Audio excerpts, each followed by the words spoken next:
بسم الله الرحمن الرحيم إن الحمد لله نحمده ونصلي على رسوله الكريم اما بعد.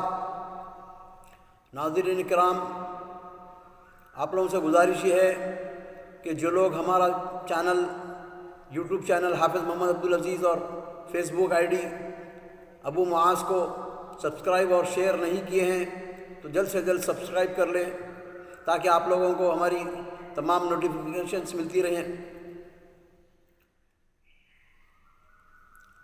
سورۃ المؤمنون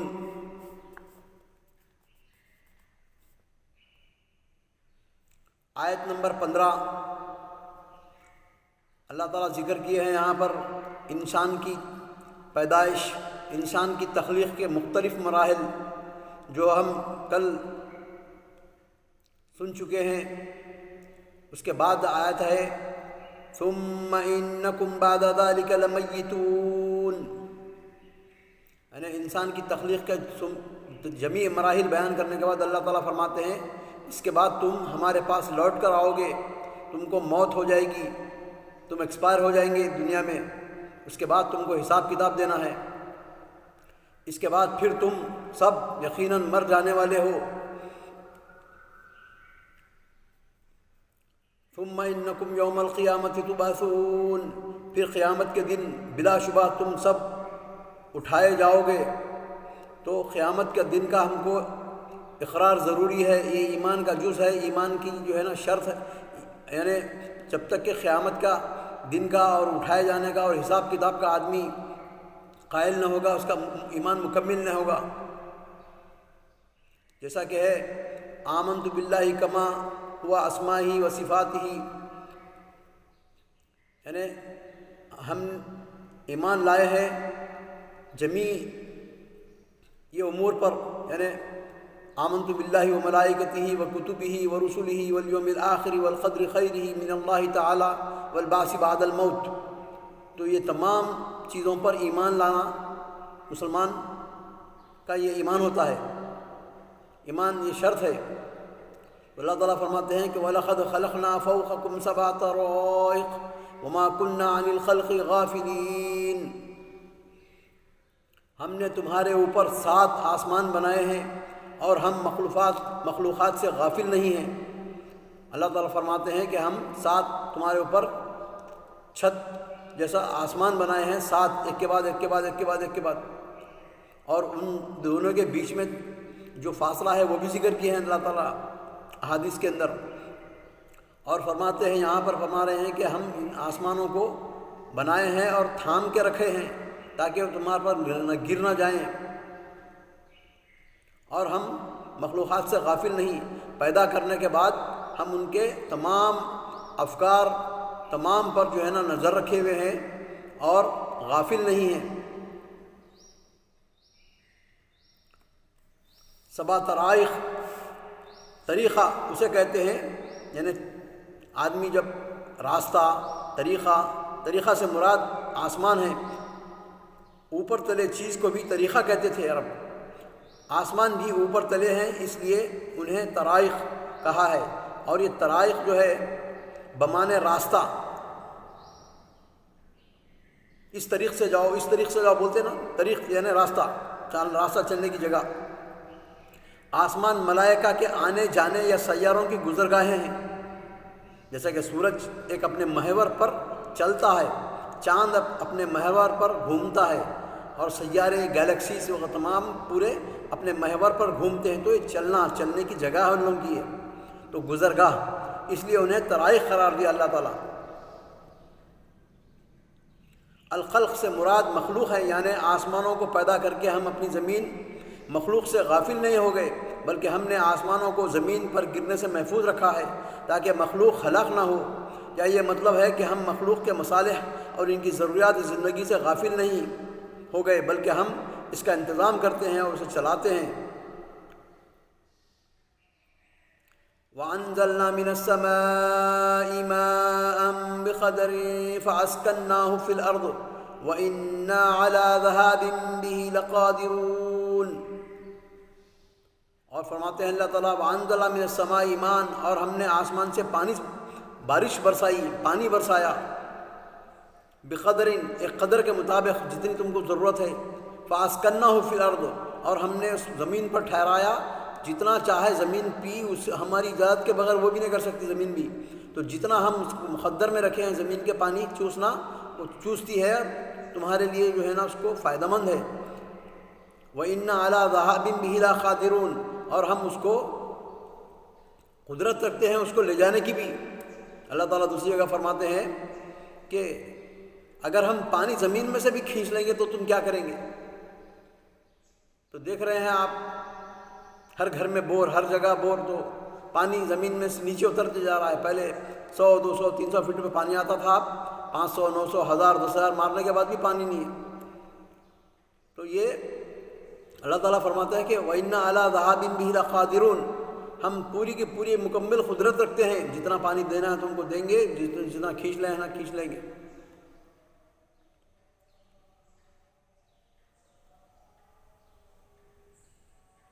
فَأَنشَأْنَا لَكُمْ بِهِ جَنَّاتٍ مِّن نَّخِيلٍ وَأَعْنَابٍ لَكُمْ فِيهَا فَوَاكِهُ كَثِيرَةٌ وَمِنْهَا تَأْكُلُونَ، اسی پانی کے ذریعے سے ہم تمہارے لیے کھجوروں اور انگوروں کے باغات پیدا کر دیے ہیں کہ تمہارے لیے ان میں بہت سے میوے ہوتے ہیں، انہی میں سے تم کھاتے ہو۔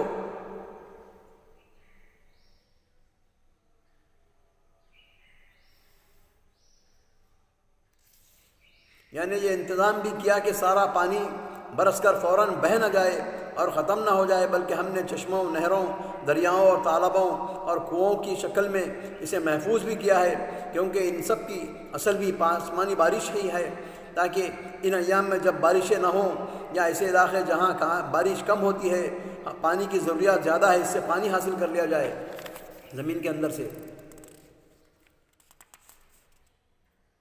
یعنی ان باغوں میں انگور، کھجور کے علاوہ اور بہت سے پھل ہوتے ہیں جو تمہارے لیے ہم نے پیدا کیے ہیں، جن سے تم لذت اندوز ہوتے ہو اور کچھ کھاتے ہو۔ اس سے زیتون کا درخت مراد ہے۔ یہاں پر کیا فرماتے ہیں اللہ تعالیٰ؟ وَشَجَرَةً تَخْرُجُ مِن طُورِ سَيْنَاءَ تَنبُتُ بِالدُّهْنِ وَصِبْغٍ لِّلْآكِلِينَ، اور وہ شجر ایک درخت کا اللہ تعالیٰ ذکر کرتے ہیں، تخرج من طور سینا، جو نکلتا ہے، ایک علاقہ ہے، شام کا علاقہ ہے سینا، تخرج من طور سینا، طور ایک پہاڑ کا نام ہے، پہاڑ کے اطراف میں اس کی فصلیں زیادہ ہوتی ہیں، وہ جھاڑ ہے زیتون۔ تنبت بالدہن وصبغ للآکلین، اس میں سے تم حاصل کرتے ہو، اس میں سے تم کو نکلتا ہے، تیل نکلتا ہے، وصبغ للآکلین، وہ تیل جو ہے تم استعمال کرتے ہو کھانے پینے کے لیے، صبغ للآکلین یعنی سالن کے طور پہ استعمال کرتے ہو۔ پرانے زمانے میں لوگ، نبی صلی اللہ علیہ وسلم کے زمانے میں، صحابہ صلی اللہ علیہ وسلم کے زمانے میں تیل سے سالن کے طور پر کھایا جاتا تھا۔ اور احادیث میں ہے نبی صلی اللہ علیہ وسلم، شجرۃ الزیتون مبارکۃ فکلوا وادہنوا انہ من شجرۃ مبارکہ، شجر زیتون جو ہے مبارک جھاڑ کا ایک پھل ہے، اس کو تم کھاؤ، اس کے تیل کو تم کھاؤ اور اس کو لگاؤ، مالش کرو، مساج کرو۔ تو جو لوگ پریشان حال ہیں، بعض کو مس اور سحر اور یہ تمام چیزیں ہیں کسی کو اگر، تو اللہ تعالیٰ فرماتے ہیں کہ شجر مبارک اور فیہا شفا بلکہ بھی ہے۔ تو الجمع بین الشفاعین، قرآن شفا اور زیتون شفا، قرآن شفا، شہد شفا، قرآن شفا، زمزم کا پانی شفا، قرآن شفا، کلونجی شفا، اور قرآن شفا، اور یہ تمام چیز جو شفا اللہ تعالیٰ ذکر کیا ہے مختلف جگہوں پر، بعض وقت قرآن میں، بعض وقت احادیث میں۔ تو صحابہ رضی اللہ عنہ اور سلف صالحین اور علماء کا کہنا ہے کہ الجمع بین الشفاعین، دو شفاؤں کو جمع کرنے سے اس میں شفا کا اثر بڑھ جاتا ہے، جیسا کہ شفا ہے بلکہ زمزم کا پانی شفا ہے بولے، اور قرآن خود شفا ہے بولے۔ جب آپ قرآن پڑھیں گے، رقیہ پڑھیں گے قرآن کا زمزم کے پانی پر یا زیتون پر، اس کو ایسا نفس کریں گے تو اس سے اس کی تاثیر بڑھ جائیں گی۔ اس کے بعد اپنا علاج کرنا اس سے، جو لوگ پریشان ہیں مس وغیرہ سے، اس سے، تو انشاءاللہ ہم بعد میں اس کے کلپس بنائیں گے، آپ کو بتائیں گے علاج کا طریقہ۔ ویسے ہماری کتاب لکھی ہوئی ہے، کتاب کا نام ہے قرآن سے اپنا علاج کیجیے۔ تو وہ کتاب بھی آپ دیکھیے انشاءاللہ۔ ہمارے پاس یہ ہماری جو فیس بک آئی ڈی ہے حافظ محمد عبدالعزیز، اس کے اندر آپ کو PDF ہے، اس کے اندر اس سے بھی نکال سکتے ہیں آپ، فری میں آپ کو اویلیبل ہے۔ اگر خریدنا ہے تو اس کے اوپر ٹیلی فون نمبر وغیرہ بھی ہے، اس پر آپ جو ہے نا ٹیلی فون کر کے آپ پوچھ سکتے ہیں۔